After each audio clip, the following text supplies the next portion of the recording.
Vamos lá então, osciloscópio portátil versus osciloscópio de bancada. Para você que não entende nada da área de eletrônica, os osciloscópios são uma das ferramentas que nós utilizamos para fazer medição das placas de circuito integrados.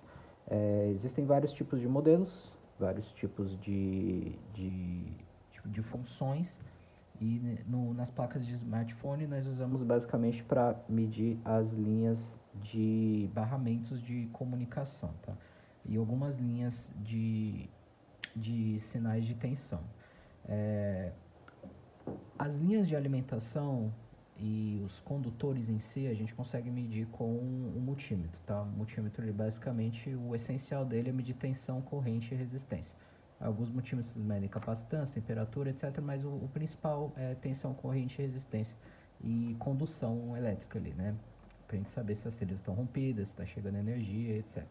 Agora, pra gente saber se os componentes estão se comunicando entre si, se eles estão sincronizados, se está tendo os sinais, se o circuito está fazendo a limpeza desses sinais, etc. Isso só o osciloscópio mostra pra gente, tá?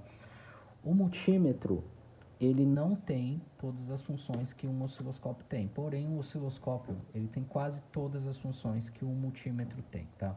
Diferença principal entre o portátil e o de bancada é que o portátil, ele nunca vai ter a mesma precisão, o mesmo range, né? O mesmo alcance de medição e as mesmas funções, facilidades e robustez do que o de bancada, tá?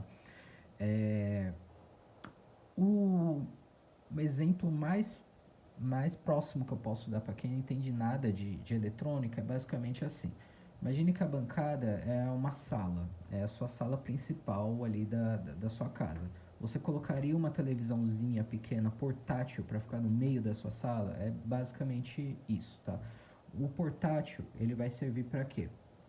Para quem trabalha com uma eletrônica mais robusta, tá? Porque ele não vai ter o alcance para pegar os sinais que as placas de smartphones criam, tá? Ele pega pouquíssimos sinais, no máximo uma frequência, um sinal quadrado ali, mas com muito ruído, sujo, tá? Então isso daqui vai servir para quem? Imagine que você tem, sei lá, uma loja de som automotivo, uma assistência de eletrodomésticos, por exemplo, aí o seu cliente liga para você e fala, meu aparelho não está funcionando, não sei o que. Aí não compensa o cliente levar para o seu laboratório. Então você vai lá na casa do cliente e consegue medir.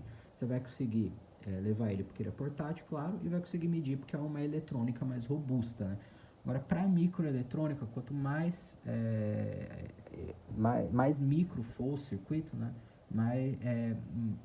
menor são as escalas e mais rápidos são os sinais deles. Então, o processador do equipamento vai precisar ser mais rápido e mais preciso também. Aí o de bancada, ele se torna mais rápido e mais preciso, tá?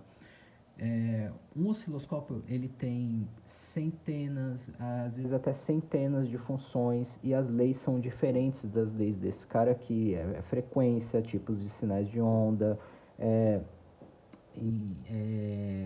uma medição muito mais precisa e envolve uma teoria da eletrônica que é um pouco diferente da lei de Ohm ali, vai envolver algumas coisas um pouco mais avançadas, então eu não vou me aprofundar nesse vídeo aqui sobre o uso do osciloscópio, tá? A principal coisa que eu vou falar aqui é a diferença do portátil pro de bancada, tá?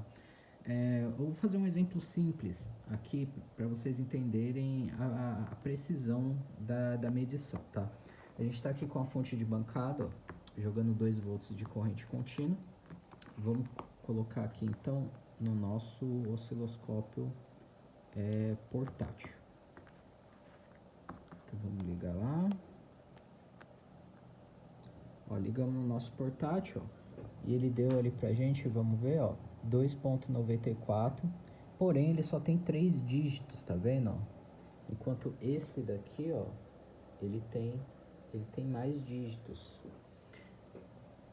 Eu tô vendo o sinal ali, ó, só que o sinal ele tá com um pouquinho de ruído. Vou clicar aqui para dar um alto ajuste nele. E mesmo assim, ó, Aí eu ainda tô vendo com bastante ruído. Por que que isso está acontecendo? Porque ele tá com a bateria fraca, tá? Então eu vou colocar ele aqui no cabo. Ó, coloquei ele no cabo, ó, tá carregando. Agora eu vou continuar fazendo a medição aqui, ó. E ó como ele ficou maluco a medição, tá vendo, ó? Por quê? Porque ele tá recebendo uma fonte de energia externa e a placa interna dele não fez a separação. Então você não consegue fazer as medições usando ele no cabo. Então já tem mais um contra aí, né? Do portátil. Se ele tiver com a bateria fraca, ele dá uma medição que não é confiável. Ele dá ruído, ele dá variação e não dá para utilizar ele carregando, tá? Ó, inclusive eu tirei aqui, ele até desligou. Então, ó, vamos fazer esse mesmo teste agora aqui no de bancada. Vamos ligar lá na nossa fonte. Então aqui ele está mostrando pra gente, ó, 2 volts por 400, ó, uma medição extremamente precisa, ó, e com quase nenhum ruído, ó. Fora que assim, imagine que eu tô aqui na bancada, ó, eu tô aqui com a minha placa aqui, certo? No meu microscópio.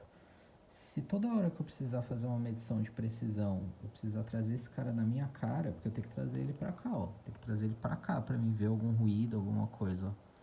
Vai se tornar uma medição muito cansativa, muito inviável.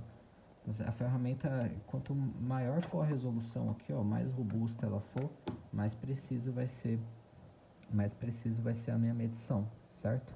Vamos fazer outra mediçãozinha aqui com o menorzinho, ó. Vamos ligar ele aqui no gerador de função de calibragem do nosso Rantek, ó. A gente tem uma função aqui de 5 volts com 1 kHz de frequência. Então ligamos lá, ó. Ele deu pra mim, ó, tá vendo? 6 volts. E ele não tá conseguindo pegar a frequência de forma estável. E a gente sabe que a frequência aqui, ó, ela é extremamente precisa, é 1 kHz mesmo. E ele não tá mostrando, ó. Então assim, ele tá mostrando 1.2, 1.37, etc. Ele tá dando uma variação que para placa de smartphone, que é para que eu tô gravando esse vídeo, não é aceitável, tá? A gente precisa realmente de uma medição extremamente precisa. Eu vou ligar agora no gerador de função do pequenininho, a gente vai medir essa função nesse cara aqui, ó. Então imagine ele que é um cristal oscilador, que é um serial clock, alguma função desse tipo, que são as frequências que a gente mediria em smartphone, ó. Então vou colocar lá no gerador de funções do outro e olha lá, ó. Vamos dar um auto set, coloquei lá no gerador de função, vou dar um auto set nele e vamos ver aqui, ó. Pronto, ó, ele veio a frequência exata de 1 kHz, ó. A onda quadrada é extremamente limpa, certo? E a tensão ali, ó, com pouquíssima variação. Então assim, limitação de processador, limitação de range, tem todas essas coisas. Aí o que eu recomendo para quem está começando, tá? Para quem está começando, gente, um osciloscópio portátil, ele vai vir como uma das formas de medição da placa. Você consegue ter uma base, certo? Só que com o tempo você vai sentir necessidade de ter um mais robusto de bancada, tá? Imagine, acabou a bateria, você não vai conseguir passar um diagnóstico na hora para o seu cliente porque o negócio acabou a bateria, tá com a bateria um pouco fraca, tem que parar, esperar carregar. Se o sinal que você está medindo está com variação, como que você vai passar um orçamento preciso se a sua medição ela não está precisa? Então você vai ficar sempre com uma pulga atrás da orelha, com alguma coisa desse tipo. Só que para quem está começando, às vezes eu recomendo você fazer o quê? Ó, esse cara aqui é um cara ali de mais ou menos uns R$ 700, né? Não é barato. Esse cara aqui é um cara de 2.000 e alguma coisa. É diferente de você comprar uma estação, por exemplo. Imagina que você está começando e você vai lá e pega uma estação Yachum. Aí beleza, faz lá troca de conector, troca de microfone, etc. Aí começa a se aperfeiçoar em placa. Aí você fala, ah, pô, agora eu vou ir para uma estação de precisão. Aí você vai lá e pega uma Quick. Beleza. Quando entrar algum conector, alguma coisa robusta, você vai voltar para sua estação Yachum para não estressar a sua Quick. Agora isso daqui não. Quando você começar a sentir necessidade de ir para esse cara aqui, ó, você vai encostar. Você vai encostar esse daqui, você nunca mais vai voltar para ele. Por exemplo, a gente aqui na escola, a gente tem esses osciloscópios aqui e o portátil a gente quase nunca usa. Por quê? Já por conta de todos esses impasses dele, né?